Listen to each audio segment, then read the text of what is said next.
Hello beautiful people, welcome back to our channel. ఈరోజు అయితే మన పొలంలో రాగి పైరు నాటేద్దాం. యాక్చువల్గా ఇవి రాగులు మన చేనులో ఏమైనా వేసిన తర్వాత 2-3 డేస్కి చిన్నగా వస్తాయి. 1 వీక్ 10 డేస్కి అంతా కొంచెం నాటే స్టేజ్కి వస్తాయన్నమాట. మనమైతే వేయలేదు, వేరే వాళ్ళు వేసుంటే మనమైతే తీసుకొచ్చినాం. ఇది మన పంట చేతికి రావడానికి 3.5 to 4 months అయితే టైం పడుతుంది. 140 days పడుతుంది అనమాట. వేయలేదని చెప్తున్నాను కదా, వేరే వాళ్ళు వేసుంటే పోయి తెచ్చుకోపోండి అని చెప్పినారు. ఇంకా అక్కడ పోయేసి మనమైతే మనకు కావాల్సినారైతే కొద్దిగా పీక్కొనేసి మన చేను దగ్గరకు వచ్చేసినాం. ఇంకా ఇది వెళ్ళి మన పొలంలో ఇదంతా నాటేయడమే.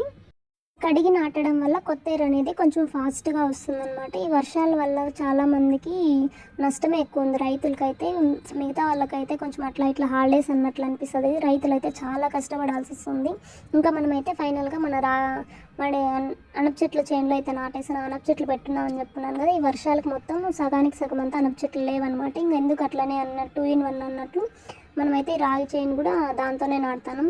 ఇంతకుముందు చెప్పున్నాను కదా, ఇది రావడానికి ఆల్మోస్ట్ 4 months టైం పడుతుంది అనమాట. 4 months తర్వాత మన పంట ఎలా ఉంది అనేది చెప్తాను. ఆ లోపల మనకు అనప చెట్లు కూడా కాయలంతా మొత్తం అయిపోతాయి.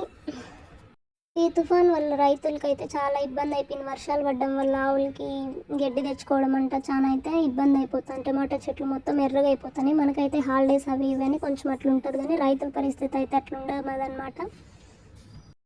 మనమైతే మన చేనులో నాటేస్తున్నాం. Thanks for watching. Bye bye.